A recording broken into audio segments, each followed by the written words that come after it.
ব্যাপারটা একটু বুঝিয়ে বলেন। ও বুঝতে পারেননি? আপনার স্ত্রী আজকে যতক্ষণ মেলাতে ঘুরেছে, আপনার কন্যা আজকে যতক্ষণ মেলাতে ঘুরেছে, ওকে যত যুবকে ধাক্কা মেরেছে, যত মানুষে ধাক্কা মেরেছে, আপনার স্ত্রী যত পাপ করেছে, আপনি একাই জালসাতে বসে বসে তত পাপ করেছেন। আপনি তো মনে করেছেন জালসা শুনছি নেকি খুবই আসছে আমার, তাই না? এরকম ধারণা আছে না? সন্ধ্যা থেকে স্টেজের সামনে বসে আছেন, মনে করেছেন আজকে বস্তার বস্তা নেকি নিয়ে যাব। এই ধারণা আছে তো? এই ধারণা আছে, ঠিক, ধারণা রাখাও ঠিক, এ কথাই ঠিক। যারা ইসলামিক সভাতে আছে তাদের নেকি ততক্ষণ পর্যন্ত লেখা হয় যতক্ষণ পর্যন্ত তারা আলোচনাতে বসে থাকে। তার মানে সন্ধ্যা থেকে যারা আছে তাদের আলোচনা, সন্ধ্যা থেকে যারা এখন পর্যন্ত রাত্রি 9:45 বাজে এখন পর্যন্ত যারা আলোচনা শুনছে তাদের শুধু নেকি আর নেকি, নেকি আর নেকি ফেরেশতারা লিখেছে, তাই না? একটু কথা বলেন না, লিখেছে তো?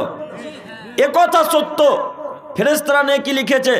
কিন্তু আপনার কন্যা সেই সন্ধ্যা থেকে এখনো বাজারে ঘুরছে, সন্ধ্যা থেকে এখনো আপনার কন্যা, আপনার স্ত্রী, আপনার পুত্রবধূ বাজারে ঘুরছে।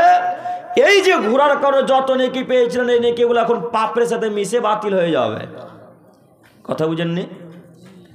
আপনার কন্যা এখনো বাজারে ঘুরছে গো, এখনো। ওই তো রাস্তাতে নিয়ে আসলেন আমাকে, আমি দেখতে পাচ্ছিলাম, আপনারা দেখতে পাননি? কই বাধা দিলেন না?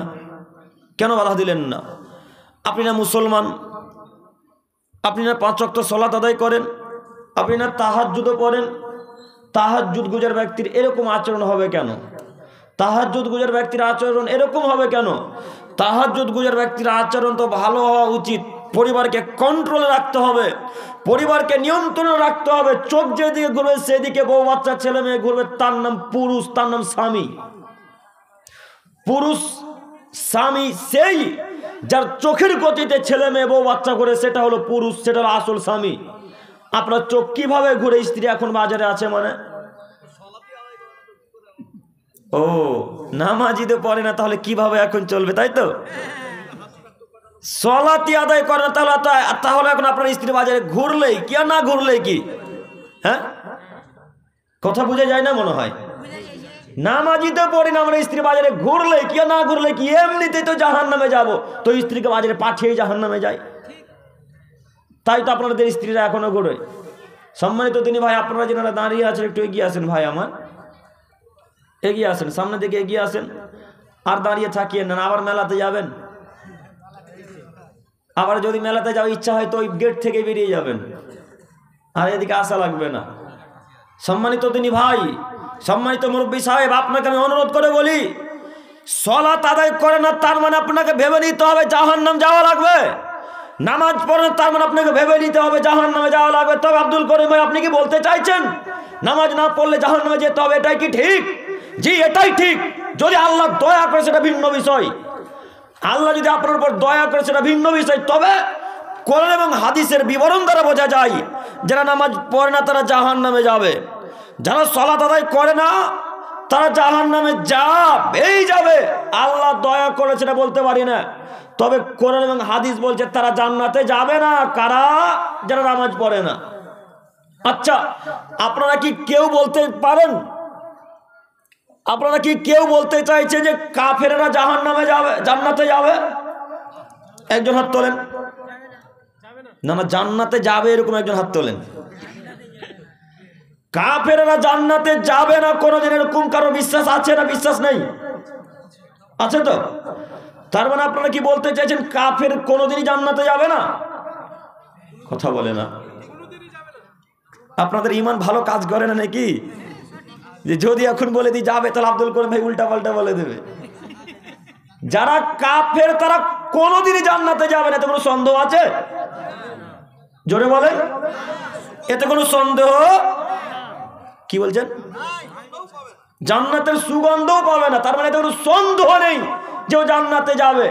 সম্মানিত দিনী ভাই, এবার আপনাকে বলি, আব্দুল্লাহ বিন আব্বাস রাদিয়াল্লাহু তাআলা আনহু থেকে বর্ণিত, তিনি বলেন রাসূলুল্লাহ সাল্লাল্লাহু আলাইহি সাল্লামকে আমি বলতে শুনেছি, তিনি বলছেন সামি'তু রাসূলুল্লাহ সাল্লাল্লাহু আলাইহি সাল্লাম ইয়াকুল, আমি আল্লাহ নবী সাল্লাল্লাহু আলাইহি সাল্লামকে বলতে শুনেছি, তিনি বলেছেন বাইনাল আবদি ওয়া বাইনাশ শিরকি ওয়াল কুফরি তারকুস সালাত।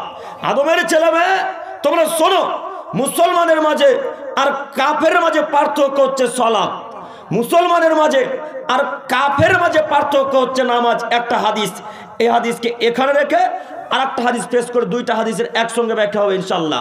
বুরাইদা ইবনে আজিব বুরাইদা রাদিয়াল্লাহু তাআলা আনহু থেকে বর্ণিত, তিনি বলেন রাসূলুল্লাহ সাল্লাল্লাহু আলাইহি সাল্লাম বলেছেন, আল আহদুল্লাযী বাইনানা ওয়া বাইনাহুমুস সালাত ফামান তারাকাহা ফাকাদ কাফারা।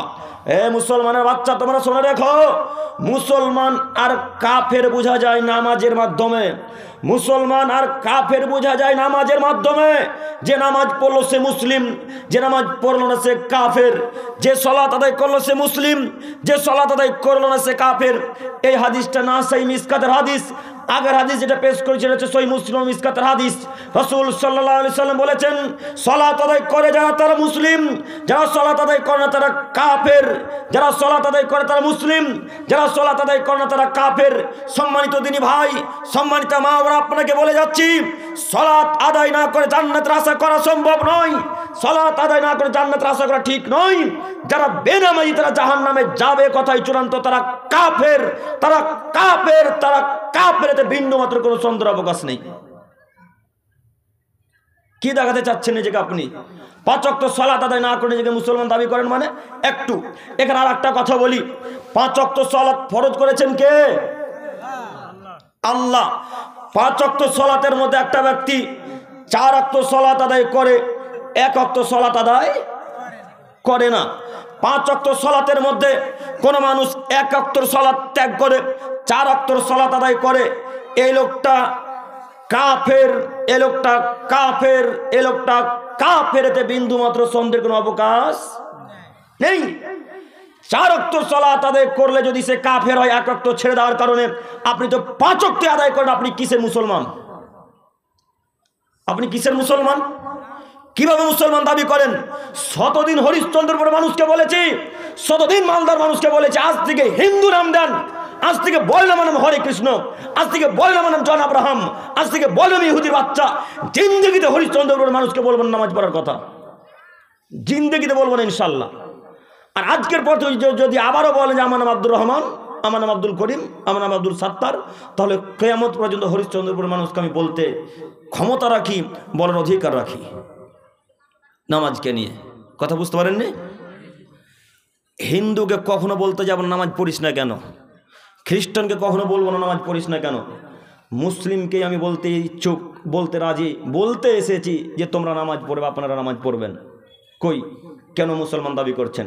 হো আব্দুল করিম ভাই, মুসলমান নাম না দিলে হরিশ্চন্দ্রপুরে গোশত খেতে পাবো না যে গরুর, এই জন্য নামটা আব্দুর রহমান রেখেছেন, তাই না?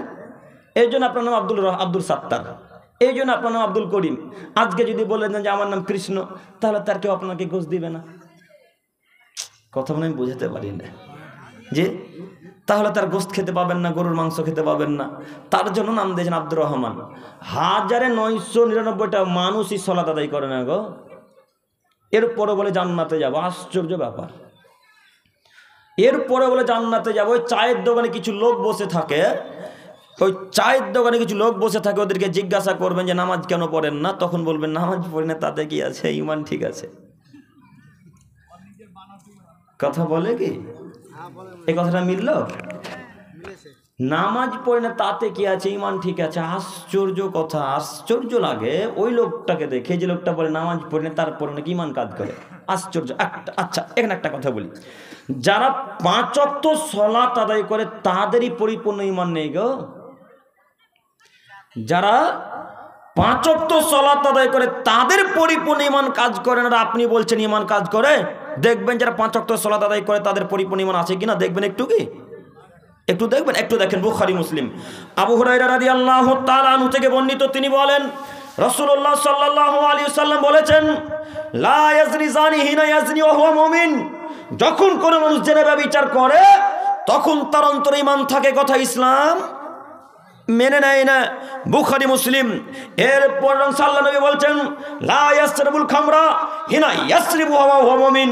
যখন কোন মানুষ নেশার দ্রব্য খায়, পান করে, তখন তার অন্তরে ঈমান থাকে, কথা ইসলাম মেনে নেয় না। যখন কোনো মানুষ নেশার দ্রব্য খায়, পান করে, তখন তার অন্তরে ঈমান থাকে, তার অন্তরে ঈমান আছে, এ কথা মুহাম্মদ সাল্লাল্লাহু আলাইহি সাল্লাম বলেনি। তার মানে ইমান নাই সে তার জন্য নেশারা দ্রব্য খাই পান করতে পেরেছে, ইমান নেই তার জন্য সে জেনা করতে পেরেছে, ইমান নেই তার জন্য সে চুরি করতে পেরেছে, ইমান নেই তার জন্য সে তার মাকে লাথি মারতে পেরেছে, মায়ের সাথে অসৎ ব্যবহার করতে পেরেছে। একটু জরুরি এখানে একটা কথা যে বলার জন্য হাদিসটা পেশ করলাম। আল্লাহ নবী বলছেন লা ইয়াসরিবুল খামরা হিনা ইয়াসরাবু ওয়া মুমিন, যখন কোনো মানুষ নেশাদার দ্রব্য খাই পান করে তখন তার অন্তর ঈমান কাজ করে। কথা আল্লাহ নবী বলেননি, এ কথা মুহাম্মদ সাল্লাল্লাহু আলাইহি ওয়াসাল্লাম বলেননি, এ কথা ইসলাম মেনে নেয় না। এবার আপনাকে বলি, যারা 5 ওয়াক্ত সালাত আদায় করে এরা আবার গুলো খায়, বলেন অন্তরে এদের ঈমান কাজ করে কিনা? কথা ভুল হয়ে গেল, হ্যাঁ কথা ভুল হচ্ছে নাকি? যারা 5 ওয়াক্ত সালাত আদায় করে ওরা আবার গুটকাও খায়। ওটা কি তিরাং কি বলে, খৈনি? খৈনি না তাসের কথা বলছেন আপনি? খৈনি। যারা 5 ওয়াক্ত সালাত আদায় করে তারা খৈনিও খায়, বলেন এদের অন্তর ঈমান আছে কিনা? যদি অন্তর ঈমান থাকতো তাহলে বিড়ি পান করতে পারতো? যদি অন্তর ঈমান থাকতো তাহলে গুটকা নিতে পারতো? যদি অন্তর ঈমান থাকতো তাহলে সিগারেটে টান মারতে পারতো? অসম্ভব, পারে না। 5 ওয়াক্ত সালাত আদায়কারী অন্তর ঈমান নেই, আর আপনি বলেন অন্তর সালাত আদায় করেন তাতে গেছে ঈমান ঠিক আছে। কথাটা একেবারে ভিত্তিহীন, এর কোনো মূল্যই নেই।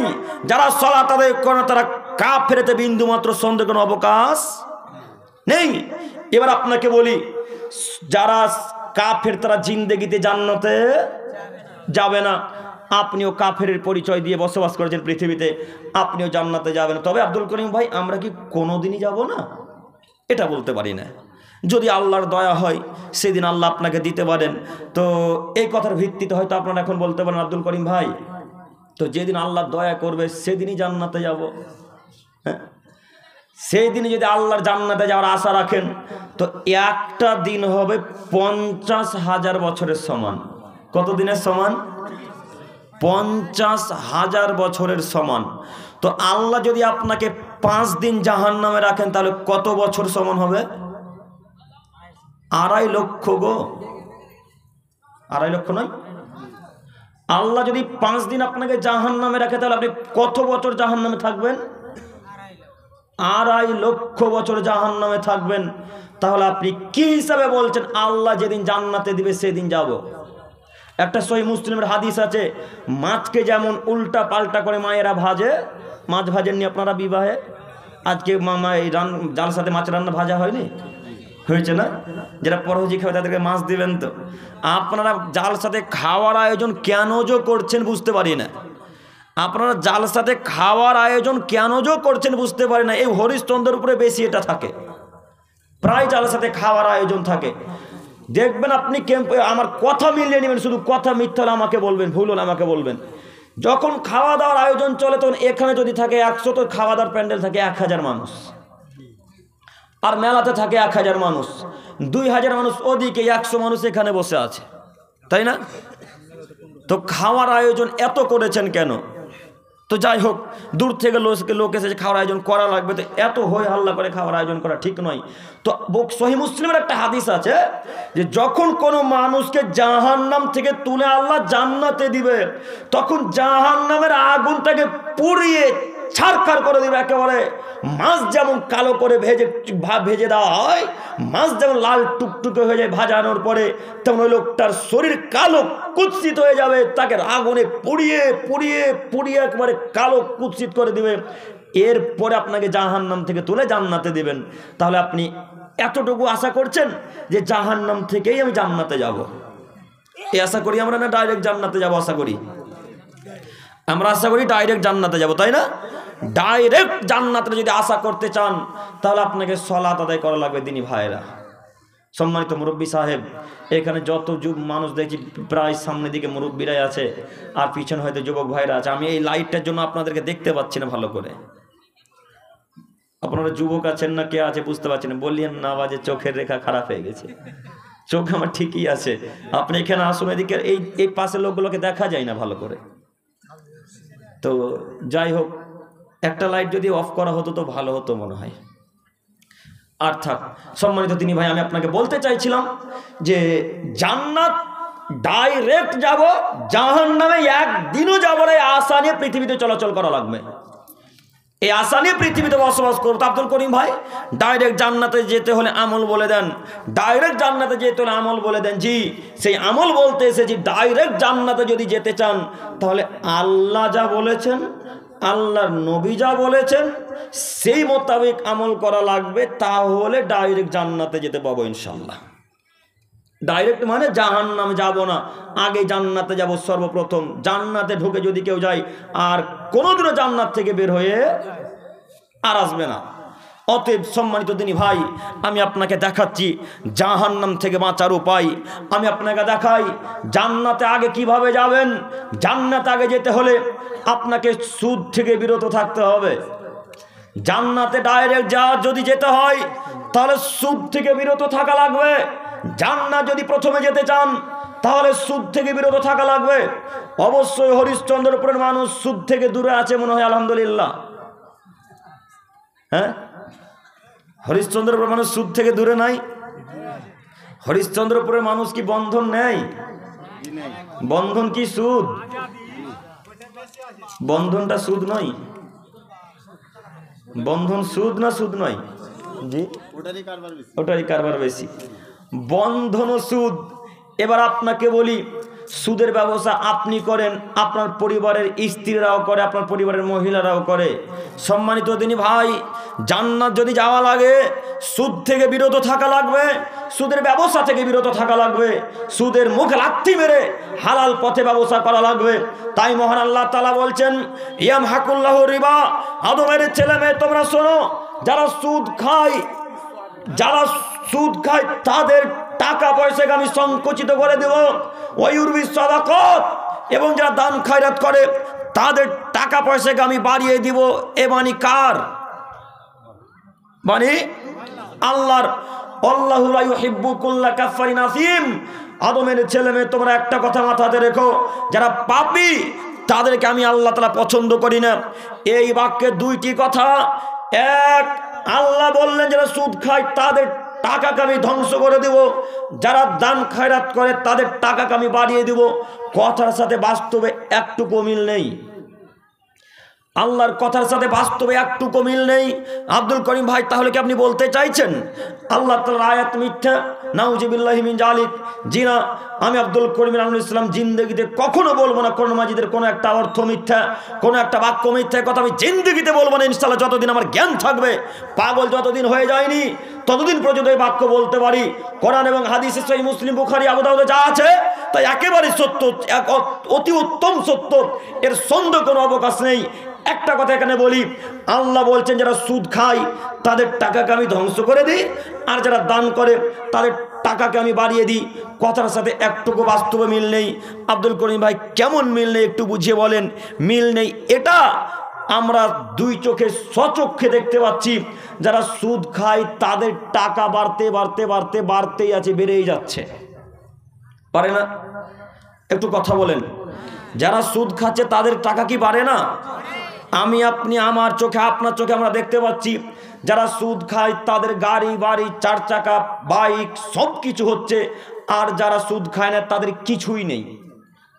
তো আল্লাহ কিভাবে বললেন যে যারা সুদ খায় তাদের টাকাকে আমি ধ্বংস করে দেবো, তাদেরকে ভিখারি করে দেবো, আর যারা টাকা দান করে তাদের টাকাতে আমি বরকত দান করবো? এটা কিভাবে সম্ভব? একটু দেখাই আপনাকে। আমার কাছে ছিল 500 টাকা, 500 টাকা থেকে 100 টাকা দান করলাম, আমার কাছে কত টাকা থাকলো? 400 টাকা। এই 400 টাকা যদি আমি এখন বাক্সে রেখে দিই বা পকেটে রেখে দিই কিয়ামত পর্যন্ত, তো 1 টাকাও বাড়বে? 1 টাকাও বাড়বে না। তো আল্লাহ বললেন কেন যে দান করলে টাকা বাড়ে? স্বচক্ষে দেখতে পাচ্ছি টাকা কমে যাচ্ছে, আর সুদ খেয়ে টাকা বাড়ছে। একটু 100 টাকা যদি কাউকে আজকে সুদ হিসেবে ধার দেন, 10 দিন পরে সে টাকাটা 105 টাকা অথবা 110 টাকা হবে, হবে না? তো টাকা বাড়লো না কমলো? বাড়লো। আল্লাহর সাথে আমাদের কথার কোনো বাস্তবে মিল নেই। আল্লাহ বলছেন যারা সুদ খায় তাদেরকে আমি ধ্বংস করে দিই, আর টাকা দান করলে আমি টাকাকে বাড়িয়ে দিই। একেবারে আমরা যেটা দেখতে পাচ্ছি সেটা উল্টা, তাই না? সম্মানিত মুরব্বী সাহেব, সম্মানিত তিনি ভাই, এই বাক্যের ব্যাখ্যা এরকম হতে পারে, আল্লাহ তাআলা বলছেন আমি গায়েবের খবর বলতে পারি, গায়েবের খবর কেউ বলতে পারে না। আমি গায়েবের খবর জানি, কোন নবী জানে না। আমি গায়েবের খবর জানি, কোন রাসূল জানে না। আমি গায়েবের খবর জানি, মুসা জানে না। আমি গায়েবের খবর জানি, ইব্রাহিম জানে না। আমি গায়েবের খবর জানি, ঈসা জানে না।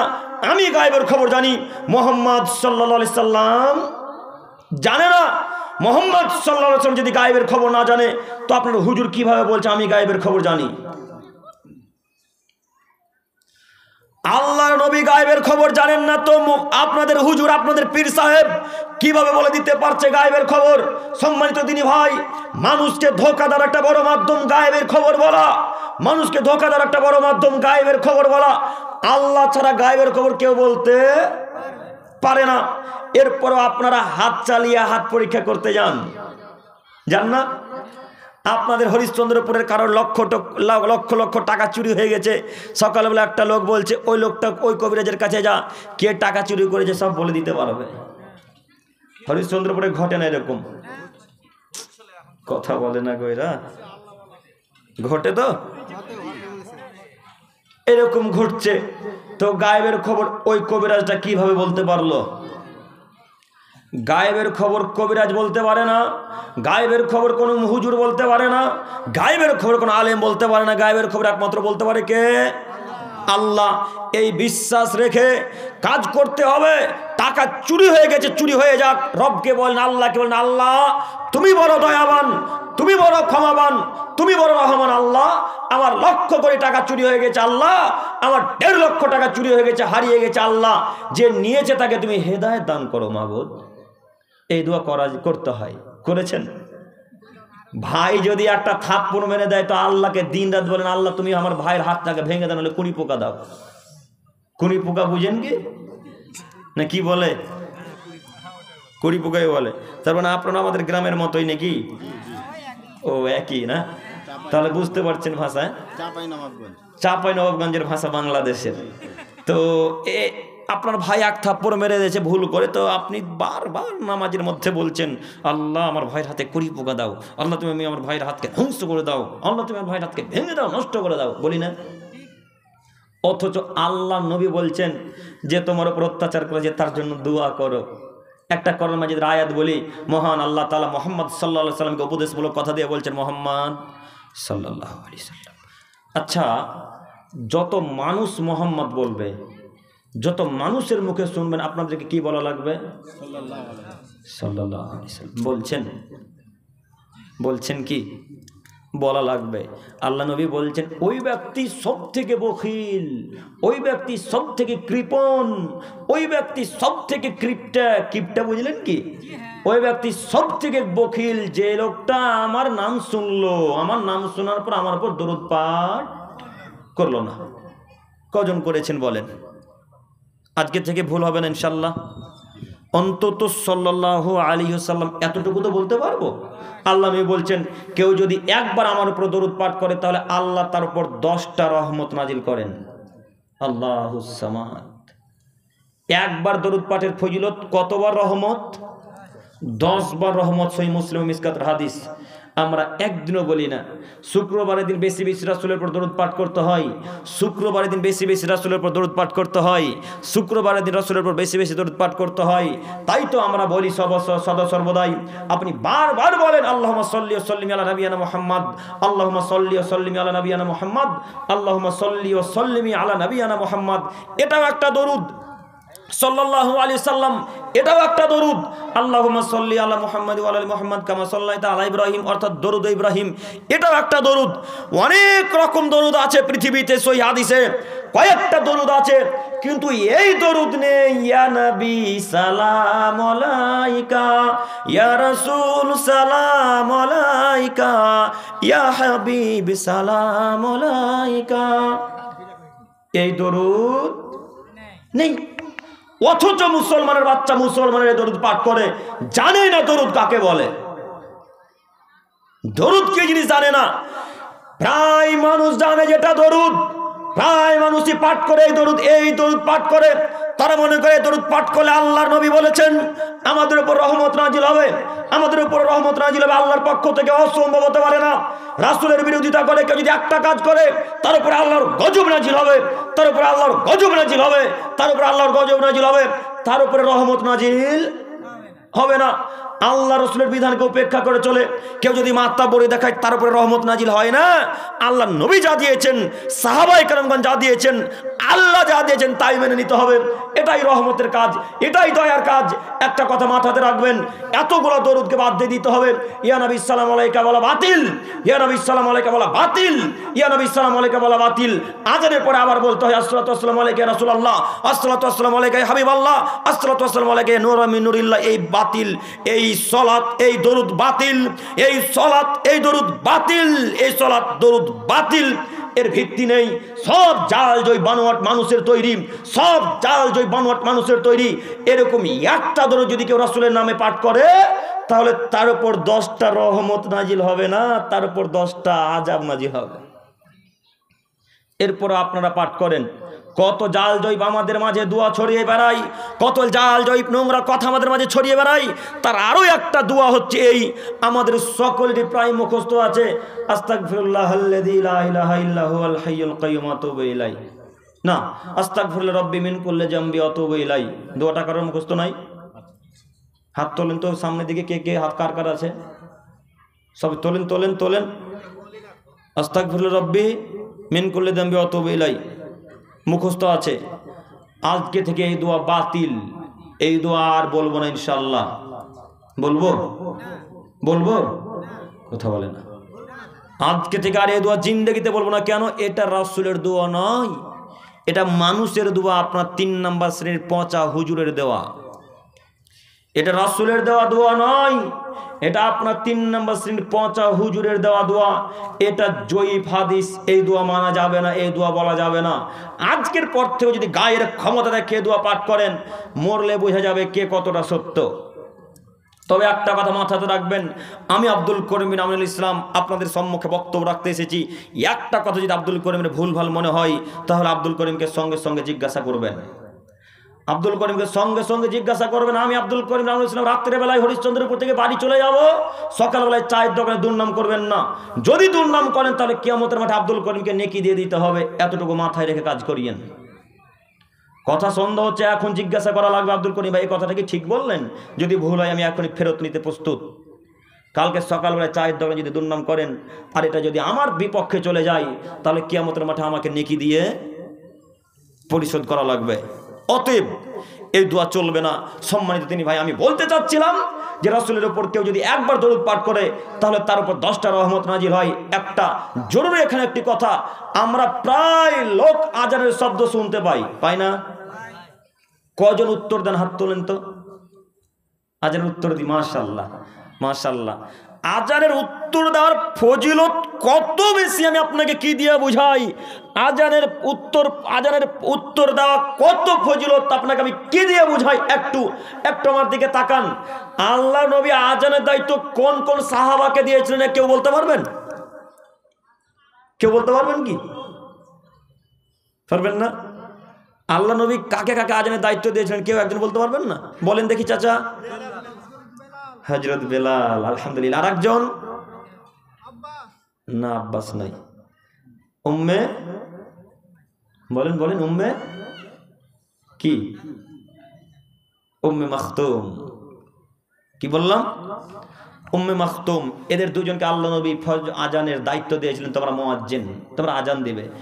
তো এরা আজান দেয়, আল্লাহ নবী আজানের ফজিলত বলেছেন। আল্লাহ নবী আজানের ফজিলত কি বলেছেন? আল্লাহ নবী বলছেন যদি কোনো মানুষ আজান দেয় তাহলে পৃথিবীতে যত পশু প্রাণী কীট পতঙ্গ যা কিছু আছে পৃথিবীতে সবাই কিয়ামতের মাঠে আল্লাহর কাছে সাক্ষ্য দিবে। আল্লাহকে বলবে, আল্লাহ এই মুয়াজ্জিন ছিল পৃথিবীতে, আল্লাহ তুমি একে জাহান্নামে দিও না, আল্লাহ তুমি জান্নাতে দাও। এই কোরআন মাজিদ বলবে, আল্লাহ এই লোকটা মুয়াজ্জিন ছিল হরিশ্চন্দ্রপুরে, আল্লাহ তুমি একে জাহান্নামে দিও না, তুমি একে জান্নাতে দাও। গরু যদি আজান শুনতে পাই, ছাগলে যদি আজান শুনতে পাই, পিপিলিকা, যত প্রাণী ছোট থেকে বড়, বড় থেকে ছোট যত প্রাণী আছে, যত জড়বস্তু জড় পদার্থ যা কিছু আছে, এই মায়েক বলেন এই ক্যামেরা বলেন, এই ফোন বলেন, স্ট্যান্ড বলেন, পায়ের জুতা বলেন, গায়ের চাদর বলেন, যত কিছু পৃথিবীতে শুনতে পাবে আপনার আজানের শব্দ, প্রত্যেকটা জড়বস্তু, প্রত্যেকটা প্রাণী, প্রত্যেকটা কীটপতঙ্গ আল্লাহর কাছে গিয়ে বলবে, আল্লাহ এই লোকটা মুয়াজ্জিন, আল্লাহ তুমি দয়া করে একে জান্নাতে দাও। আল্লাহ এই লোকটা তোমার উচ্চস্বরে আজান দিত তোমার জন্য, আল্লাহ তুমি তাকে দয়া করে জান্নাতে দাও। এই বাক্য আল্লাহ নবী বললেন যখন সাহাবা ইকরামদের মাঝে, তখন আরো যত সাহাবা ইকরামগণ ছিল সবাই আল্লাহ নবীর কাছে চলে এলেন। আমার দিকে তাকান, নইলে বুঝতে পারবেন না। এই ফজিলত যখন আল্লাহ রসুল বর্ণনা করলেন, তখন আল্লাহ নবীর কাছে প্রায় সাহাবা ইকরামগণ চলে এসে আল্লাহ নবীকে বলছেন, আল্লাহর নবী যত নেকি সব তো বেলাল আর উম্মে মাকতুম নিয়ে চলে গেল। কথা বুঝেননি? আল্লাহর নবী যত নেকি সব তো বেলাল আর উম্মে মাকতুম নিয়ে চলে গেল, আমরা কি করব আল্লাহ নবী? তখন আল্লাহ নবী সাল্লাল্লাহু আলাইহি সাল্লাম বললেন, শোনো, বেলাল যা বলে তোমরাও বলো, উম্মে মাকতুম যা বলে তোমরাও বলো, বেলাল যা বলে তোমরাও বলো, উম্মে মাকতুম যা বলে তোমরাও বলো। বেলাল আল্লাহু আকবার বললে তোমরাও আল্লাহু আকবার বলো। তবে বেলাল যখন বলবে হাইয়া আলাস সালাহ, তখন তোমরা বলবে লা হাওলা ওয়ালা কুওয়াতা ইল্লা বিল্লাহ। বেলাল আবার যখন বলবে হাইয়া আলাল ফালাহ, তখন তোমরা বলবে লা হাওলা ওয়ালা কুওয়াতা ইল্লা বিল্লাহ। বেলালের আজানের শব্দ গোটা পৃথিবীর পশু প্রাণী যদি শুনতে পাই, হরিশ্চন্দ্রপুরের কোন একটা মুয়াজ্জিনের আজান যদি এই হরিশ্চন্দ্রপুরের মানুষ শুনতে পাই, হরিশ্চন্দ্রপুরের গরু, ছাগল, উট, দুম্বা, পৃথিবীতে যা কিছু আছে এরা সবাই যদি শুনতে পাই, এই আজানের মুয়াজ্জিনের আজানের সাথে সাথে যত মানুষ উত্তর দিবে হরিশ্চন্দ্রপুরের, প্রত্যেকটা মানুষের জন্য কিয়ামতের মাঠে আল্লাহ তাআলার কাছে এরা সবাই দোয়া করবে, আল্লাহকে বলবে, আল্লাহ তুমি এদেরকে জান্নাতে দাও। ফজিলতটা বোঝাতে পারলাম কি? আজকে পর থেকে ইনশাল্লাহ আজানের উত্তর দেবো, ইনশাল্লাহ। আজানের উত্তর দেওয়ার ফজিলত অনেক অনেক অনেক বেশি। আল্লাহ জাহান্নামে যদি আপনাকে দেয়, তখনই করো ছাগল দুম্বা গিয়ে বলবে, আল্লাহ এই লোকটা তো মুয়াজ্জিন, আল্লাহ এই লোকটা তো আজানের উত্তর দিয়েছিল, আল্লাহ তুমি একে কেন জাহান্নামে দিবে, আল্লাহ একে কেন তুমি জাহান্নামে দিবে, আল্লাহ তুমি একে জান্নাতে দাও। তখন আল্লাহ তাদের কথা শুনে জান্নাত দান করবেন। আজকে থেকে উত্তর দেবো ইনশাল্লাহ। আজানের উত্তর দেওয়ার পরে সকলেই দোয়া পাঠ করব, দরুদে ইব্রাহিম। দরুদে ইব্রাহিম মুখস্থ নাই? দরুদে ইব্রাহিম পাঠ করার পর সবাই মিলে আবার বলবো, আল্লাহুম্মা রাব্বা হাযিহি দাওয়াতি তাম্মাহ ওয়াস সালাতিল কায়িমা। এই দোয়া মুখস্থ আছে কি? এই দোয়া বলা লাগবে। এই দোয়া বলার পর আশহাদু আল্লা ইলাহা ইল্লাল্লাহু ওয়াহদাহু লা শারীকা লাহু ওয়া আশহাদু আন্না মুহাম্মাদান আবদুহু ওয়া রাসূলুহু রাযিতু বিল্লাহি রাব্বান ওয়া বিল ইসলামি দীনান ওয়া বিমুহাম্মাদির রাসূলা। এই দোয়া কেউ যদি বলে, তো সেই লোকটার জন্য আমার সুপারিশ ওয়াজিব হয়ে যাবে, সেই লোকটার জন্য আমার সুপারিশ ওয়াজিব হয়ে যাবে। তার মানে জান্নাতে কিভাবে নিয়ে যেতে হয় সেটা আমার দায়িত্ব। এই কথা মুহাম্মদ সাল্লাল্লাহু আলাইহি সাল্লাম বলেছেন। প্রথমে আপনাকে বলেছিলাম জাহান্নাম থেকে বাঁচার উপায়। কথা মিলছে কি? কথা বুঝতে পারছেন তো? এইভাবে দোয়া করেন, আজানের জবাব দেন, আজানের জবাবের পর রাসূলের উপর দরুদ পাঠ করেন, ইব্রাহিম আলাইহিস সালামের উপর দরুদ পাঠ করেন, তারপরে দোয়া যেটা আজানাতে সেটা দোয়া বলেন, তাহলে আল্লাহ তাআলা আপনাকে জান্নাত দিবেন। মুহাম্মদ সাল্লাল্লাহু আলাইহি সাল্লাম এই কথা একাধিক হাদিসে বলেছেন। তাই দিনী ভাই ও বোনদের উদ্দেশ্যে বলতে চাইছি, যে কথা বলতে গিয়ে এতদূর চলে এলাম, আমি অনুরোধ করে বলি যে জান্নাত যাওয়ার বড় বড় মাধ্যম রয়েছে, জান্নাত যাওয়ার বড় বড় মাধ্যম রয়েছে। তার একটা মাধ্যম হচ্ছে আজানের উত্তর দেওয়া, তার একটা মাধ্যম হচ্ছে আজানের পরে দোয়া বলা, তার আরেকটা বড় মাধ্যম হচ্ছে পিতামাতার সাথে ভালো আচরণ করা। আর জাহান্নাম থেকে বাঁচার উপায় হচ্ছে সুদ থেকে বিরত থাকা। যদিও আমরা প্রায় মানুষ, শুধু হরিশ্চন্দ্রপুর নয়, পৃথিবীতে ৯৯% মানুষ সুদের সাথে যুক্ত।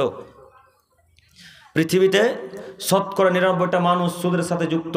সম্মানিত মুরব্বী সাহেব, আমি যে কথা বলতে গিয়ে এত দূর চলে এলাম, আমি আপনাকে বলতে চাচ্ছিলাম, সুদে যতই টাকা বাড়ুক, সেটা হারাম, সেটা হারাম, সেটা হারাম। এতে সন্দেহের কোনো অবকাশ নেই। সন্দেহ আছে কি? সন্দেহের কোনো অবকাশ নেই। তাই আপনাদেরকে আমি অনুরোধ করে বলবো, সুদ ছেড়ে দিয়ে হালাল ব্যবসা করুন। দেখুন আল্লাহ ব্যবসাকে নিয়ে কি বলেন। মহান আল্লাহ তাআলা বলেন, আদমের ছেলে মেয়ে তোমরা সুদের ব্যবসা ছেড়ে দাও। সুদের ব্যবসা হারাম আর ব্যবসা বাণিজ্য হালাল। সুদের ব্যবসা হারাম, ব্যবসা বাণিজ্য হালাল। আব্দুল করিম সাহেব কথা হিসাব করে বলিয়েন, হরিশ্চন্দ্রপুরে এসেছেন, নইলে গাড়ির চাকা কিন্তু এগোতে দিব না। কথা হিসাব করে বলিয়েন, নইলে গাড়ির চাকা কিন্তু এগোতে দেব না। জি, হিসাব করে বলছি, কি হিসাব করে বলেছেন? আল্লাহ বলছেন সুদের টাকা, সুদের ব্যবসা হারাম আর অন্য ব্যবসা হালাল। এটা কেন? সুদেও টাকা বাড়ে, অন্য ব্যবসা করলেও টাকা বাড়ে, তো একটা হালাল আর একটা হারাম কেন? প্রশ্ন বুঝতে পারেননি মনে হয়। দুটাতেই টাকা বাড়ে না কমে? সুদের ব্যবসা করলেও টাকা বাড়ে। ওই মাখনা হরিশ্চন্দ্রপুর বিখ্যাত নাকি? হরিশ্চন্দ্রপুরে মাখনা বিখ্যাত। মাখনার ব্যবসা করলেও টাকা বাড়ে, দুটাতেই টাকা বাড়ে, তো একটা হালাল আর একটা হারাম এটা কেন? একটা হারাম আর একটা হালাল এই জন্যে, সুদ এই জন্যে হারাম যে সুদের মধ্যে কোনো বিনিময় নেই। সুদের মধ্যে কোনো বিনিময় নেই। বিনিময় মানে কোনো পার্থক্য নেই। মানে 1000 টাকা আব্দুল করিমকে সুদ দিলেন, 10 দিন পরে 1010 টাকা বা 1020 টাকা হবে, এর মধ্যে কোনো বিনিময় থাকলো? এর মধ্যে কোনো বিনিময় নেই। তাই সুদ চিরতরে হারাম আল্লাহ তাআলা করেছেন, আল্লাহ নবী করেছেন। আর ব্যবসা এই জন্যে হালাল, মাখনা কিনে এনেছেন 40,000 টাকা কুইন্টাল, বাজারে গিয়ে বিক্রি করেছেন 45,000 টাকা কুইন্টাল, তাই এটা হালাল। এর মধ্যে বিনিময় কি বলেন তো? মাখনা। জাযাকাল্লাহু খাইরান, আল্লাহ আপনার বারাকা দান করুক ইলমে। এর মধ্যে বিনিময় কি? মাখনা। মাখনা এর মধ্যে ঢুকিয়েছেন, তাই এটা হালাল। তাই এটা কি? শুধু মাখনা নয়, এখানে আপনি যা পৃথিবী ভরতে পারেন হালাল খাদ্য, পৃথিবীতে হালাল খাদ্য যত কিছু ভরতে পারেন এগুলো সবই এখন জায়েজ। কেন? এর মধ্যে বিনিময় আছে। বিনিময়টা মাখনা হতে পারে, বিনিময়টা ধান হতে পারে, বিনিময়টা গরু হতে পারে, বিনিময়টা ছাগল হতে পারে, বিনিময়টা কোনো পৃথিবীর আরও অন্যান্য যাবতীয় পশু প্রাণী হতে পারে। এর মধ্যে বিনিময় থাকতে হবে। আর সুদের মধ্যে বিনিময় নেই। টাকা দিয়েছেন তাই 2 দিন পর টাকা বেড়েছে, এর মধ্যে কোনো বিনিময় থাকলো? তার জন্য এটা হারাম। আমি মনে আশা করি বুঝাতে পেরেছি। সুদ কেন হারাম বলতে পারবেন কাল থেকে মানুষকে? কেউ যদি জিজ্ঞাসা করে সুদ কেন হারাম, বুঝিয়ে বলতে পারবেন না? ইনশাআল্লাহ পারবো, ইনশাআল্লাহ। তাই মহান আল্লাহ নবী সাল্লাল্লাহু আলাইহি সাল্লাম বিদায় হজের ভাষণে বললেন, আদমের ছেলেমেয়ে শোনো, সুদকে চিরতরে আমি পায়ের তলে রেখে দিলাম, সুদকে চিরতরে আমি পায়ের তলে রেখে দিলাম, সুদকে চিরতরে আমি পায়ের তলে রেখে দিলাম। আর ব্যবসা বাণিজ্যকে আমি হালাল করে দিলাম, ব্যবসা বাণিজ্যকে আমি হালাল করে দিলাম, সুদকে আমি হারাম করে দিলাম। তাই সারা পৃথিবী দিনী ভাইদেরকে অনুরোধ করে বলি, হরিশ্চন্দ্রপুরের মানুষকে অনুরোধ করে বলতে চাচ্ছি, হে আমার প্রিয় দিনী ভাইয়েরা, হে আমার মুরব্বী সাহেবেরা, আজকে থেকে সুদের মুখে লাথি মেরে দিয়ে আমরা ব্যবসা করব, সুদের মুখে লাথি মেরে দিয়ে হালাল ব্যবসা করব ইনশাআল্লাহ। ইনশাআল্লাহ, ইনশাআল্লাহ আমরা হালাল ব্যবসা করার চেষ্টা করব। সম্মানিত দিনী ভাই, আপনাকে বলি, এই যে মাঠঘাটের চাষ এত করবেন না, মাঠঘাটের চাষ এত করা ঠিক নয়। কেন? আল্লাহ নবী বলছেন, যারা চাষ করে তাদের অন্তরটা কঠিন হয়ে যায়। বাণী কার বলেন তো? মোহাম্মদ সাল্লাল্লাহু আলাইহি সাল্লামের। আব্দুল করিম ভাই, প্রমাণ আছে তো? জি, প্রমাণ আছে বলেই তো কথা বলা। প্রমাণ না থাকলে আমি বলতে আসি না, বলবো না ইনশাল্লাহ। আমি ওই বাক্য বলে অপমান হতে রাজি নই যে বাক্যের কোনো প্রমাণ নেই, তাই না? আল্লাহ নবী বলছেন, আদমের ছেলেমেয়ে ব্যবসা করো, আদমের ছেলেমেয়ে ব্যবসা করো। ব্যবসা করলে অন্তর প্রশস্ত হয়, অন্তর ভালো হয়। ব্যবসা করলে মানুষ টাকা দান করতে ভালো পারে। আর ধান চাষবাস যদি কেউ করে তাহলে তার অন্তরটা কঠিন হয়ে যাবে। কেন? মাঠ ঘাটে কাজ করে করে করে করে তার অন্তরটা কঠিন হয়ে যায়। তাই তো যারা ওই চাষি মানুষ তারা দেখবেন টাকা 10 টাকা থেকে 20 টাকা দান করে, আর যারা ব্যবসায়ী মানুষ তারা হাজার হাজার টাকা দান করে। কথা মিলে না? তাই আপনাকে আমি অনুরোধ করে বলবো, ব্যবসা করা শিখুন।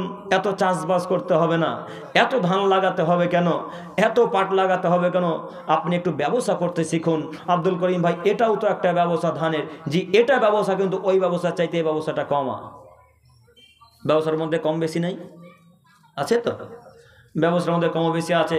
তো আব্দুল করিম সাহেব ধানের ব্যবসা না করলে, ধান চাষ না করলে আপনিও তো ভাত খেতে পাবেন না। ভাত খেতে পাবো কি না পাবো সেটা আল্লাহ আলাম। আল্লাহর নবী এইভাবে বলেছেন, আমি আপনাকে এইভাবেই বলতে এসেছি। অতএব আমি আমার হরিশ্চন্দ্রপুর দিনী ভাইদেরকে অনুরোধ করে বলবো, আপনি ব্যবসা ছোট হলেও শুরু করেন, ব্যবসা ছোট হলেও শুরু করেন। ব্যবসাতে বরকত আছে। কেন? আল্লাহর নবী নিজে ব্যবসায়ীদের জন্য দোয়া করে গেছেন। আল্লাহ নবী নিজে ব্যবসায়ীদের জন্য দোয়া করে গেছেন।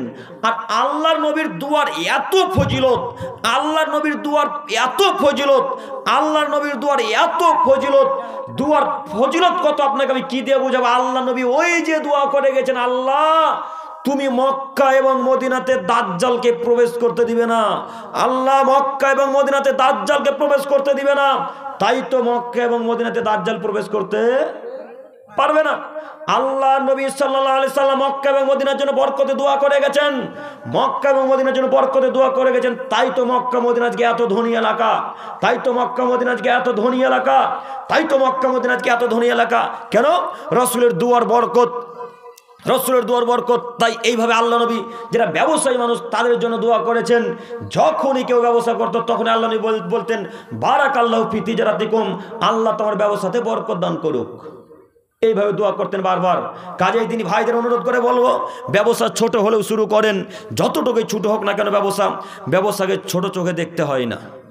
চকলেট বিক্রি করাও একটা ব্যবসা। এখন যদি লজ্জা করেন যে চকলেট বিক্রি করলে কি বলবে, আব্দুল করিম চকলেট বিক্রি করছে, জি চকলেট বিক্রি করে হালাল খাদ্য খাওয়া ভালো, কিন্তু সুদের টাকা বিক্রি, সুদের টাকা খাটিয়ে হারাম খাদ্য খাওয়া ভালো নয়। অতএব আমি আমার প্রিয় মুরব্বীদেরকে এবং যুবক ভাইদেরকে অনুরোধ করে বলবো, ব্যবসা আজকের পর থেকে করতে চাইবো ইনশাআল্লাহ, করার চেষ্টা করবো ইনশাআল্লাহ, ইনশাআল্লাহ। আল্লাহ তুমি আমাদেরকে বোঝার তৌফিক দান করো। নানারাহি থেকে মহিদুর রহমান বাবার জন্য দোয়া চেয়ে 1500 টাকা দিয়েছে। কত? 1500। নানারাহি থেকে মহিদুর রহমান 1500 টাকা দান করেছেন। আল্লাহ তুমি ওনার দানকে কবুল করো। পিতামাতার জন্য, বাবার জন্য, বাবার জন্য আল্লাহ তো ওনার আব্বুর কবর আযাব তুমি মাফ করো। আল্লাহুম্মা গফির লাহুম আরহামহুম আল্লাহুম্মা সাল্লি আলাইহি। সকলে বলি আমিন। আল্লাহ তুমি ওনার আব্বুর কবর আযাবকে মাফ করো। সকলে বলি আমিন। সম্মানিত মুরব্বী সাহেব, সম্মানিত তিনি ভাই, আমি যে বাক্য বলতে চাচ্ছিলাম, জাহান্নাম থেকে বাঁচতে হবে যে কোনো মূল্যে, সুদের ব্যবসাতে লাথি মেরে দিতে হবে, সুদের ব্যবসা করা যাবে না একটু। সম্মানিত তিনি ভাই, আপনারা অনেকেই মানুষ আছেন যে ধান দিয়ে ধান কম বেশি নেওয়া নাই করেন না। আপনাদের ওইখানে সব থেকে যেটা উন্নত মানের ধান, সেটা কি ধান বলেন আপনারা? সুপার মিনিকেট। এটা চাষ হয় এখানে। সুপার মিনিকেট ধান দিয়ে এখন যদি ওই আয় 36 না কি একটা ধান বলে, এটা দাম বেশি না ওটা দাম বেশি? সুপারের দাম বেশি। তো সুপারের মিনিকেট, মিনিকেট বলি, মুখ দিয়ে বেরোচ্ছে না কি বললেন, মিনিকেট ধান দিয়ে আয় 36-এর ধান যদি কম নেন, না ভুল হলো, আর মিনিকেট ধান যদি 10 কেজি দেন আর আয়ু 36 ধান যদি 20 কিলো নেন, তাহলে সেটা হবে সুদ। এই ছেলেটা কে গো? এটা গো গুলি করবি নাকি রে তুই? ওই ছেলেটাকে নিষেধ করুন। বাবু লাইট মেরো না, ওদিকে হটো। সম্মানিত তিনি ভাই, আমার এদিকে একটু তাকান। যে জিনিসের হুবহুব কম বেশি হয়ে যাবে সেটা হবে সুদ। আপনাকে আমি সুদ দেখাচ্ছি। আপনাদের গ্রামে চলে কিনা বলতে পারি না, তবে আমাদের দিকে চলে। একটু আমার দিকে দেখেন।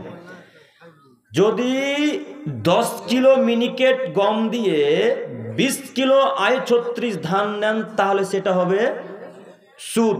কেন সুদ? হুবহুব যখন কোনো জিনিসে কম বেশি হবে তার নাম সুদ।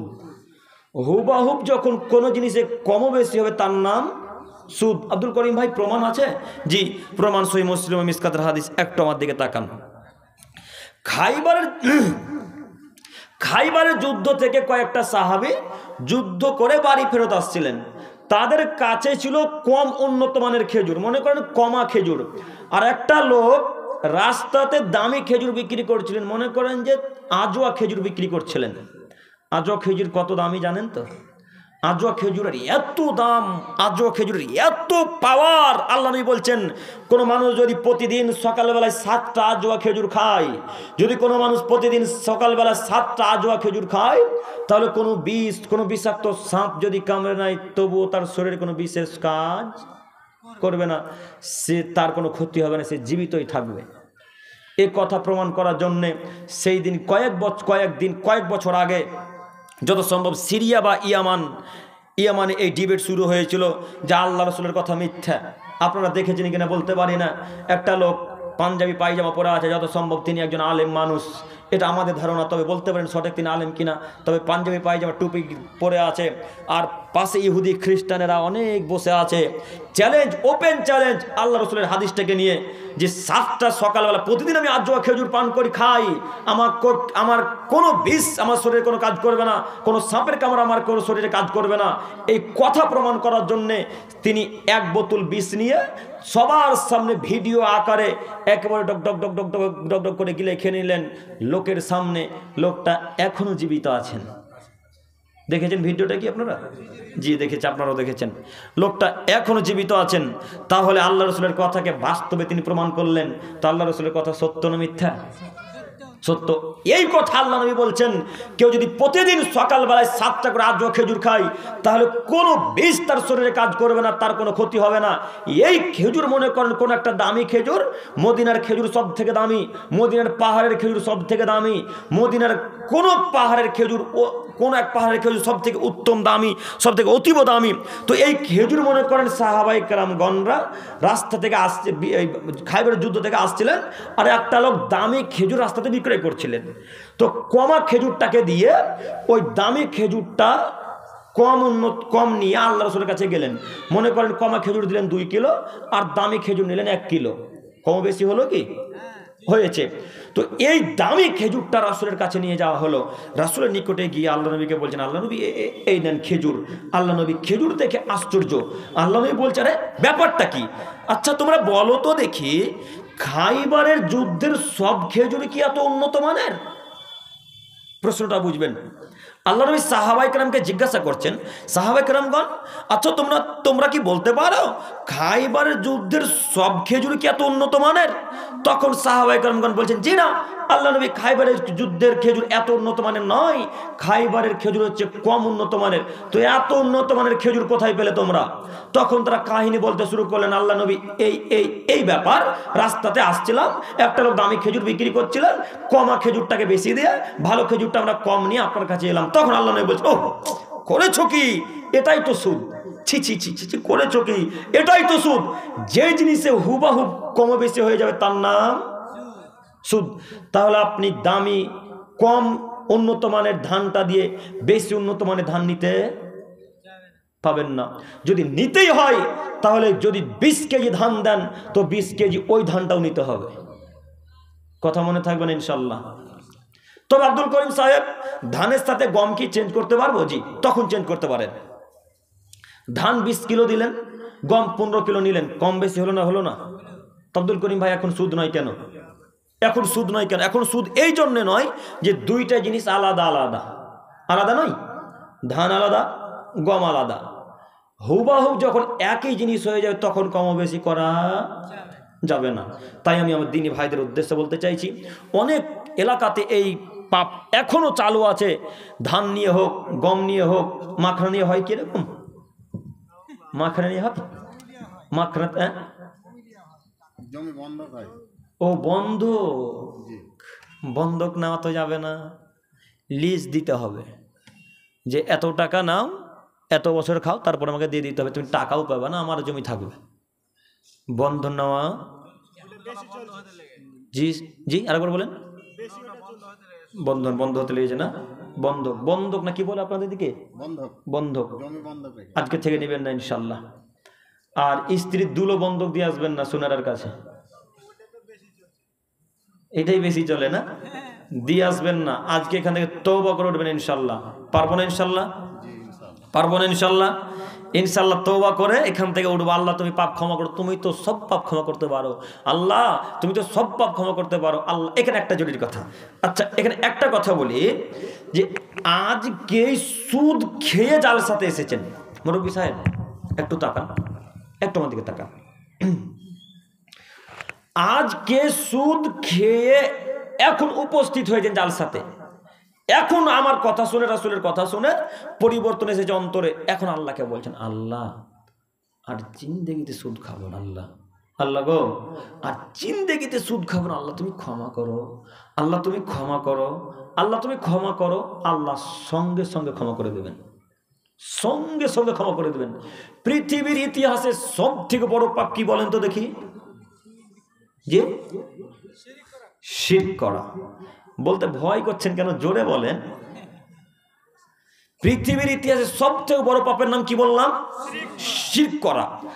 আজকে এখনই মাজারে টাকা দিয়ে মাজারে চাদর চড়িয়ে এখন জালসাতে এসেছেন, এখনই জালসাতে এসে আব্দুল করিম বা অন্য আলেমের কথা শুনে বলছেন, আল্লাহ মাজারে টাকা দিয়ে তো ভুল করলাম, আল্লাহ মাজারে চাদর চড়িয়ে ভুল করেছি, আল্লাহ আপনি খুব নিজেকে ছোট মনে করেছেন আল্লাহর কাছে। এইভাবে ছোট মনে করে কান্নাকাটি করতে করতে করতে করতে দুই চোখ দিয়ে পানি বেরিয়ে গেছে। তখন আল্লাহকে বলছেন, আল্লাহ আর জিন্দেগিতে মাজারের কাছে যাব না, আল্লাহ গো আর জিন্দেগিতে মাজারে 1 টাকা দেবো না, মাজারের চাদর চড়াবো না, আল্লাহ তুমি ক্ষমা করো, আল্লাহ তুমি ক্ষমা করো, আল্লাহ তুমি তো দয়াবান, আল্লাহ তুমি রহমান, আল্লাহ তুমি তো ক্ষমাশীল, তুমি তো গফুরুর রহিম। আল্লাহ বলবেন, যা তোর আমি শিরকের পাপকে ক্ষমা করে দিলাম, সঙ্গে সঙ্গে ক্ষমা করে দেবে। এতটুকু চিন্তা ভাবনা নয়। তবে যদি কোনো মানুষ 1 টান বিড়িতে মেরে দেয়, কথা ভুলে গেল মনে হয় আব্দুল করিম ভাই, আমরা সবাই যে বিড়ি খাই, কথা ভুল বলছেন কেন? বিড়ি পান করেন বলেই তো বলা। যদি কোনো মানুষ, কোনো যুবক যুবতী 1 টান বিড়িতে মেরে দেয়, আর বিড়িতে একটা টান মারার পর আল্লাহকে যদি বলে, আল্লাহ ভুল করেছি ক্ষমা করো, আল্লাহ ভুল করেছি ক্ষমা করো, আল্লাহ ভুল করেছি ক্ষমা করো, আল্লাহ এখন 40 দিন আপনাকে ক্ষমা করবেন না। কয়দিন? 40 দিন ক্ষমা করবেন না। শিরক করা বড় পাপ না ছোট পাপ? অথচ আল্লাহ সঙ্গে সঙ্গে ক্ষমা করে দেবে। পিতা মাতাকে গালি দেওয়া ছোট পাপ না বড় পাপ? বড় পাপ। অথচ এখনই আল্লাহর কাছে ভিক্ষা চান যে আল্লাহ মাকে গালি দিয়ে ভুল করেছে ক্ষমা করো, আর মায়ের কাছে ভিক্ষা চান, আল্লাহ সঙ্গে সঙ্গে ক্ষমা করে দেবে। মানুষের টাকা ওই সুদ খাওয়া ছোট পাপ না বড় পাপ? কথা বলে না, বড় পাপ। এখন সুদ খেয়ে আল্লাহ করে আল্লাহ ক্ষমা করো, আল্লাহ সঙ্গে সঙ্গে ক্ষমা করে দিবে। জাদু করা ছোট পাপ না বড় পাপ? বড় পাপ। এখন আল্লাহকে বলেন, আল্লাহ জাদু করে ভুল করেছি, আল্লাহ অন্য লোকটাকে জাদু করে ভুল করেছে, আল্লাহ তুমি ক্ষমা করো, আল্লাহ সঙ্গে সঙ্গে ক্ষমা করে দেবে।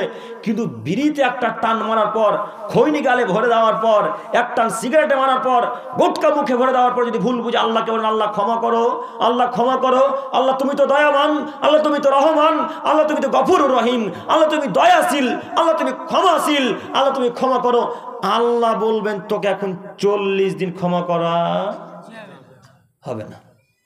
বুঝতে পারলাম পাপ কত বড়। আজকের পর থেকে পকেটে বিড়ি থাকবে? থাকবে না? ঘড়ি দেখি না। এ বাবু তুমি পড়তে পারো? আর বাংলা পড়তে পারো? ওখান থেকে পড়ো তো, কি লেখা আছে? বড় পড়ো।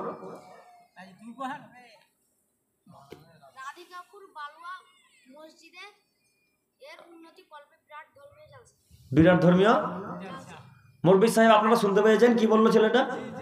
বিরাট ধর্মীয় জালসা এটা গো। এটা বিরাট ধর্মীয় ওই দুর্গা পূজা নয় যে আজকের মতো এই জালসাতে আপনার পকেটে এখনো বিড়ি আছে গো। আশ্চর্য লাগে। এই লঙ্গির বরিন্দাতে এখনো গুল আছে আপনার। লঙ্গির বরিন্দা বুঝেন না?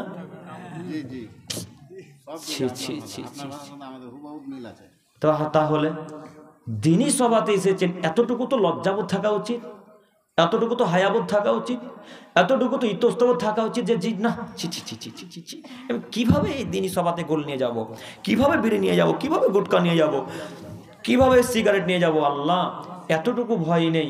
আর বলছেন নামাজ পড়ে তাতে কি আছে? ঈমান ঠিক আছে। সম্মানিত মুরব্বী সাহেব, আপনাকে আমি কি দিয়ে যে বুঝাই আল্লাহ নবীর বাক্য, আপনাকে আমি কি দিয়ে যে বুঝাই রসুলের বাক্য। তারপরেও আপনাদেরকে আমি অনুরোধ করে বারবার বলতে চাইছি যে বিড়ি পান করেছেন, ভুল হয়ে গেছে, মানুষেরই ভুল হবে, একথাই ঠিক। তারপরেও আল্লাহর কাছে ভিক্ষা চেয়ে যান, চেয়ে যান, চেয়ে যান, চেয়ে যেতে হবে। 40 দিন যেদিন হবে সেই দিনই আল্লাহ ক্ষমা করবে, তার আগে ক্ষমা করবেন না। তাহলে আপনাকে ক্ষমা থেকে যে আপনি চুপচাপ থাকবেন, ক্ষমা চাইবেন না, এটা কিন্তু নয়। আপনাকে চেয়ে যেতে হবে, চেয়ে যেতে হবে। তাহলে আজকের পর থেকে ইনশাআল্লাহ আর কখনো বিড়িতে মুখ কি এই 2-3 জন বলছে। ও তার ওই জন্যই বলছেন আপনারা যে দিব না। ওরা বলছে যে বিড়িতে মুখ না দিলে তো পায়খানা যাওয়া যাবে না। এখন কিভাবে তাহলে হবে? এই জন্যে বলছে ওরা মনে মনে, আব্দুল করিম ভাই আপনি যা বলবেন বলেন, বক্তব্য শেষে লঙ্গি ঝেড়ে বাড়ি চলে যাবো, একটা কথা আমরা নিয়ে যাবো না বাড়ি। সম্মানিত দিনী ভাই, একটা কথা মাথায় রাখবেন, যদি এরকমই আকীদা থাকে, এরকমই বিশ্বাস নিয়ে যদি জালসার স্থানে আসেন, তাহলে যতটুকু নেকি পেতেন এই নেকি একটুকু টিকবে না। অতএব আপনার কাছে আমি অনুরোধ করি, আমি আপনার ছেলের মতো, আমি আপনার নাতি পোতার মতো, আপনার কাছে আমি অনুরোধ করছি মুরব্বী সাহেব, আপনি আমার নানার মতো, দাদুর মতো। অতএব আজকের পর থেকে আর জিন্দেগিতে জর্দাপান মুখে দেবো না ইনশাল্লাহ। পারবেন না বলতে ইনশাল্লাহ? আর কখনো বিড়িতে মুখ দেবেন ইনশাল্লাহ? সম্মানিত দিনী ভাই, আপনাকে আমি অনুরোধ করে বলি, কেন যে আপনারা বুঝতে পারেন না রাসূলের বাণী, কেন যে আপনারা বুঝতে পারেন না আল্লাহ নবীর বাণী? তিনি বলছেন লা ইয়াদখুলুল জান্নাতা মুদমিনু খামর, যারা নেশার দ্রব্য খায় পান করে তারা জান্নাতে যাবে না। এই হাদিস কি আপনার মিথ্যা মনে হয়? এই হাদিস কি আপনি মিথ্যা মনে করেন? যদি মিথ্যা নাই মনে করেন তো এখন পর্যন্ত বিড়ি নিয়ে ঘুরেন কেন? যদি মিথ্যা নাই মনে করেন তাহলে এখন পর্যন্ত পকেটে সিগারেট থাকে কেন? যদি মিথ্যা নাই মনে করেন তাহলে এখন পর্যন্ত ওই পকেটে গুল থাকে কেন?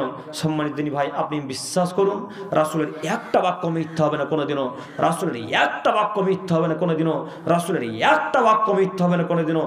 আজ থেকে 50 বছর পরে যদি এমন কোনো যন্ত্র তৈরি হয়, আজ থেকে 50 বছর পর যদি এমন কোন যন্ত্র তৈরি হয়, যেই যন্ত্রে আদম আলাইহিস সালামের যুগে কি কথা হয়েছিল সেই কথাকে ক্যাচ করতে পারবে, যেই যন্ত্রে মুসা আলাইহিস সালামের যুগে কে কি বলেছিল সেই কথাকে ধরে নিতে পারবে, যেই যন্ত্রে ঈসা আলাইহিস সালামের যুগে কি কথা হয়েছিল সেই কথাকে ক্যাচ করতে পারবে, যেই যন্ত্র মুহাম্মদ সাল্লাল্লাহু আলাইহি সাল্লামের যুগে কি কথা হয়েছিল সব কথাকে ক্যাচ করতে পারবে, এরকম যদি যন্ত্র কোনো মানুষ তৈরি করতে পারে, এরকম কোনো মেশিন যদি কোনো মানুষ তৈরি করতে পারে, আর ওই মেশিনে যদি রাসূলের এই হাদিসগুলোকে ক্যাচ করতে না পারে, ওই মেশিনে যদি রাসূলের এই হাদিসগুলোকে ক্যাচ করতে না পারে, তাহলে ওই মেশিন মিথ্যা, ওই মেশিন মিথ্যা, ওই মেশিন মিথ্যা। রাসূলের বাণী কোনোদিন মিথ্যা হবে না। সম্মানিত মুরব্বী সাহেব, আপনি বিশ্বাস করুন, যারা নেশার দ্রব্য খায় পান করে তারা জান্নাতে যাবে না। আপনাদের গ্রামে যদি আমি তো ছোট মানুষ, আপনাদের গ্রামে মাদ্রাসা আছে কি কোথাও? কোথায় নাম বলেন তো? নানারাহি মানে কি বড় মাদ্রাসা? বড় মাদ্রাসা। ওই মাদ্রাসাতে গিয়ে যিনি শাইখুল হাদিস, যিনি বুখারী পড়ান, তাকে গিয়ে জিজ্ঞাসা করবেন নেশার দ্রব্য খায় পান করলে জান্নাতে যাবে কি যাবে না? উনি কি বলেন শুনেন। এখন যদি মাদ্রাসার কোনো হেড শিক্ষক, মাদ্রাসার কোনো শাইখুল হাদিস যদি গুলখোর হয় তাহলে বলবে যাবে। হ্যাঁ, কিন্তু প্রায় মানুষের অবস্থা এই, যারা শিক্ষক, যারা হুজুর মানুষ, তারাও নেশাদ দ্রব্য খায় পান করে, তারাও বিড়ি পান করে, তারাও ওই আপনার গুল মাজে, তারাও আপনার গুটকা খায়, তারাও জর্দা পান খায়। আশ্চর্য লাগে, হুজুর জর্দা পান মুখে দিয়ে স্টেজে আসে আর একটা বুক পকেটে ভরাই থাকে, এক্সট্রা রাখে, মুখেটা শেষ হলে এটা ভরবে। এটাই নাকি আপনাদের হুজুর। সম্মানিত মুরব্বী সাহেব, আপনাকে আমি অনুরোধ করে বলি, এই হুজুরদের জাতির পরিবর্তন হবে না। যাই হোক, আমি বলতে চাইছিলাম, আজকের পর থেকে আর জিন্দেগিতে সুদের নিকটে যাব না ইনশাআল্লাহ, ইনশাআল্লাহ। সম্মানিত দিনী ভাই, একটা হাদিস আপনাকে পড়ে শোনাই। আনাস ইবনে মালিক রাদিয়াল্লাহু তাআলা আনহু বলেন, লানা রাসূলুল্লাহ সাল্লাল্লাহু আলাইহি সাল্লাম, আল্লাহ নবী সাল্লাল্লাহু আলাইহি সাল্লাম লানত করেছেন আকিলার রিবা, যারা সুদ খায় তাদের উপরে, অমুকিলাহু, যারা সুদ দেয় তাদের উপরে, ওয়া কাতেবাহু, যারা সুদের লেখালেখি করে তাদের উপরে, ওয়া শাহেদাইহি, এবং যারা সুদের সাক্ষী থাকে দুইজন তাদের উপরে, ওয়া কালাহুম সাওয়া, এদের সকলের উপরে সমান অভিশাপ, এদের সকলের উপরে সমান অভিশাপ। সম্মানিত দিনী ভাই, এই হাদিস সহিহ মুসলিম ও মিসকাতে পাবেন, এই হাদিস সহিহ মুসলিম ও মিসকাতে পাবেন। এই হাদিসের বিবরণ দ্বারা বোঝা যাচ্ছে, যারা সুদ খায় তাদের উপরও লানত, যারা সুদ দেয় তাদের উপরও লানত, যারা সুদের লেখালেখি করে তাদের উপরও লানত, যারা সুদের সাক্ষী থাকে তাদের উপরেও লানত। এখানে একটা কথা বলি, এখন বন্ধনে টাকা নিতে গেলে, টাকা যদি নিতে যাওয়া হয় তাহলে দুইজন সাক্ষ্য যদি না নিয়ে যান তাহলে আপনাকে বন্ধনে টাকা দিবে না। আপনাদের দিকে এই নিয়মটা আছে কি? বন্ধন যদি নিতে যাওয়া হয় তাহলে আগে সাক্ষ্য লাগে, তাই না? তো সাক্ষ্য না হলে বন্ধন দিবে না। এবার আপনাকে বলি, যুবক ভাই আপনাকে বলছি, মনে করেন আপনার বন্ধু বন্ধন নিবে, আপনি আপনার বন্ধুর পক্ষে সাক্ষ্য হিসেবে গেছেন, মনে করুন আপনার মা বন্ধন নিবে, আপনি আপনার মায়ের পক্ষ থেকে সাক্ষ্য হিসেবে গেছেন।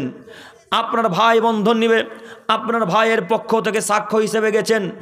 আপনার ভাই বন্ধন নিয়ে যত পাপ করলো, আপনি সাক্ষী দিয়ে ঠিক তত পাপ করলেন। তাহলে যে লোকটা সুদ নিল আর যে লোকটা সাক্ষী থাকলো, তাদের মধ্যে কোনো পার্থক্য থাকলো? কোনো পার্থক্য থাকলো না। তাহলে আপনি কিভাবে বলেন যে আমি সুদ খাই না, তো আমি সুদ নিই না, আমি তো এমনি গেছি সুদের কাছে? সম্মানিত দিনী ভাই, সুদের সাক্ষীও থাকা যায় না, সাক্ষী তো থাকা যায় না, সাক্ষী তো থাকা যায় না। ওই বন্ধ নেওয়ার সময় ফর্ম ফিল আপ করতে হয়, ফর্ম ফিল আপ করতে হয় না? বন্ধ নেওয়ার সময় ফর্ম ফিল আপ করতে হয়।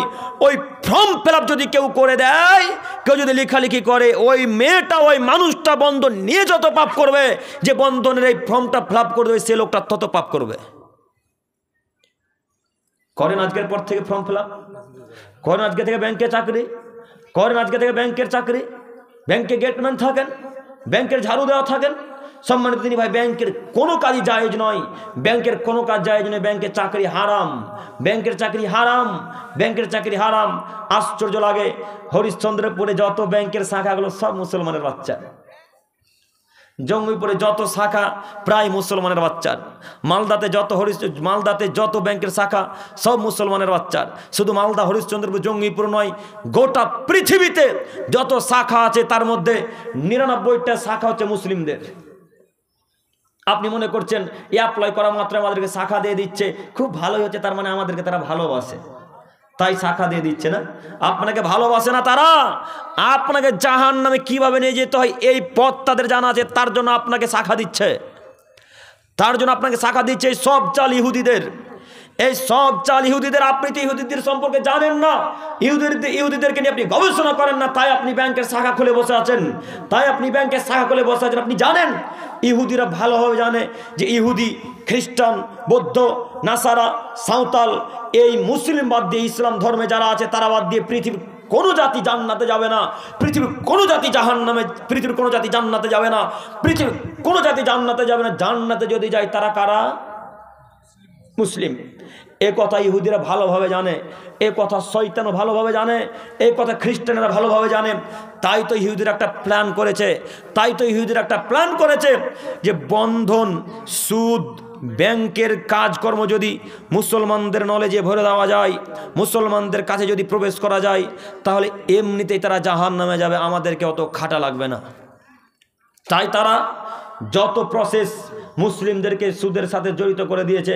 তাই আপনি যিনি বন্ধন লেখালেখি করে সে লোকটাও মুসলিম, যিনি বন্ধনের এজেন্ট সে লোকটাও মুসলিম, যিনি লেখালেখি করছেন টাকা দিচ্ছেন সে লোকটাও মুসলিম। তাহলে শয়তানরা আসার কোনো প্রয়োজন আছে? ইহুদিদের আসার কোনো প্রয়োজন আছে? ইহুদিরা আর আসবে না। ইহুদিরা অতীব শিক্ষিত মানুষ আমার আপনার চাইতে, ইহুদির অতীব জ্ঞানী মানুষ আপনার আমার চাইতে অতীব জ্ঞানী মানুষ, তারা এতটুকু সময় নষ্ট করতে চায় না। আপনি বিশ্বাস করুন, ইহুদিরা যদি বাথরুম যায়, পায়খানা পর্যন্ত যায়, তবু হাতে একটা বই নিয়ে যায়। তারা মনে করে বাথরুমে যে 5 থেকে 6 মিনিট নষ্ট হবে, বাথরুমে যে 6 থেকে 7 মিনিট নষ্ট হবে, এই সময়টা বইয়ে নষ্ট হোক। এই জন্য দেখবেন ইহুদিদেরকে আজকে সার্চ করেন, গুগলে গিয়ে তাদেরকে নিয়ে গবেষণা করেন, দেখেন ইহুদিদের অজানা তথ্য যা দেখুন। ইহুদিরা চলবে ফিরবে মাঠে ঘাটে, যেখানে থাকুক না কেন, প্লেনে, বাসে, ট্রাকে, যেখানে থাকুক না কেন, তাদের হাতে একটা বই আছেই। এই জন্য তো তারা এত পাওয়ারফুল, এত শক্তিশালী। আপনারা কি মনে করেন ইহুদি বেশি না মুসলিম বেশি? পৃথিবীতে সব থেকে সংখ্যা কম হচ্ছে ইহুদিদের, পৃথিবীতে সব থেকে সংখ্যা কম হচ্ছে ইহুদিদের। এই অল্প কয়েক সংখ্যক ইহুদি গোটা পৃথিবীকে কাত করে ফেলে দিয়েছে। কেন জানেন? বিদ্যার কারণে গোটা পৃথিবী কাত করে দিয়েছেন। ইহুদি খ্রিস্টানেরা ইহুদিদের ছাড়া চলতে পারবে না। কেন?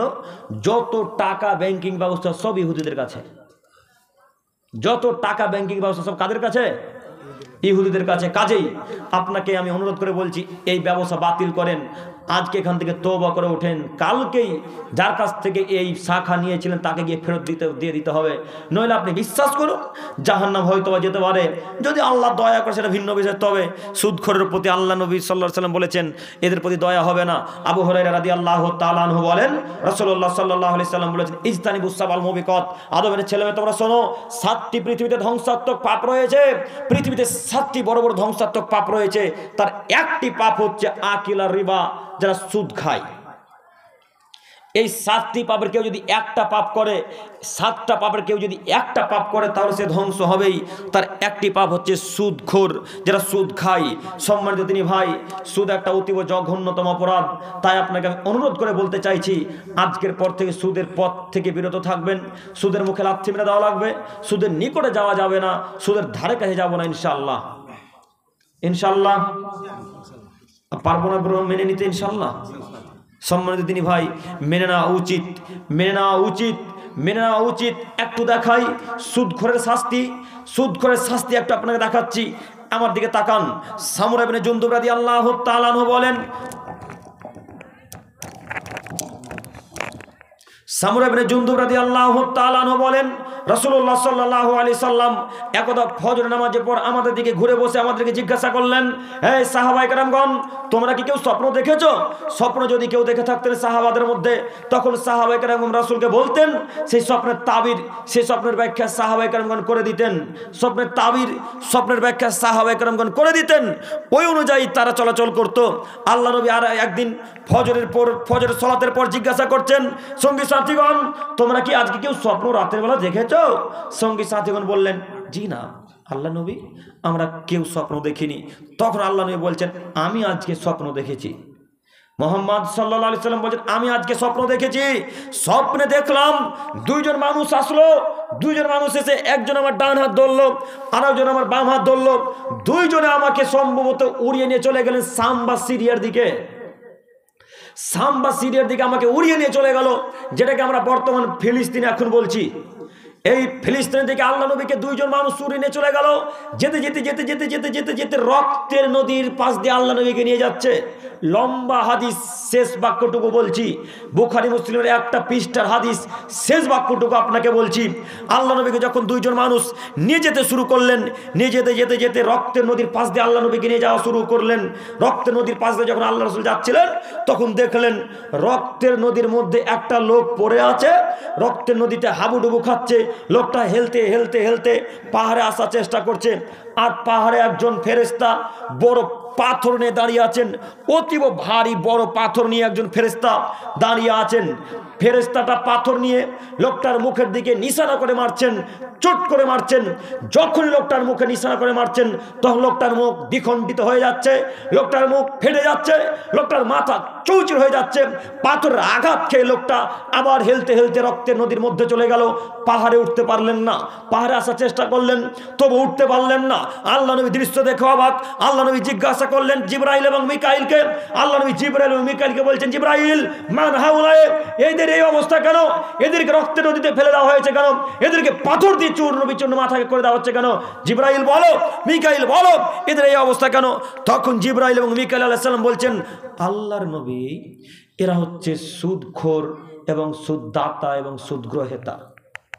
আল্লাহ নবী, ওই যে রক্তের নদীর মধ্যে যে লোকগুলা পড়ে আছে, এরা সুদদাতা এবং সুদগ্রহেতা, এরা সুদ খেত, পৃথিবীতে সুদ নিত, সুদ দিত আল্লাহ নবী।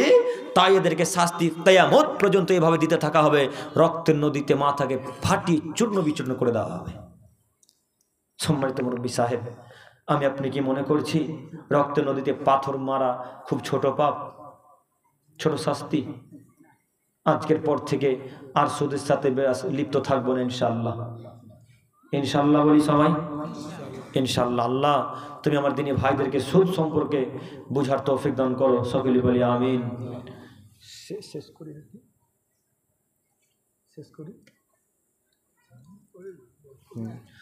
সম্মানিত দিনী ভাই, অনেকক্ষণ আলোচনা শুনলেন, অনেক আলেম ওলামায়ে কেরামগণ আলোচনা করলেন।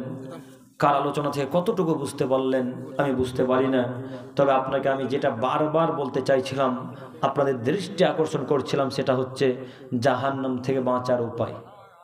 জাহান্নাম থেকে যদি বাঁচতে চান তাহলে আপনাকে সুদ থেকে বিরত থাকা লাগবে, পিতামাতার সাথে ভালো আচরণ করা লাগবে, আব্বুর সাথে ভালো আচরণ করা লাগবে, বিশেষ করে স্ত্রীদের সাথে ভালো আচরণ করা লাগবে। পরিশেষে দোয়া করি, হে প্রভু দয়াময়, তুমি আমাদের দিনী ভাইদেরকে আমি সহ তুমি সকল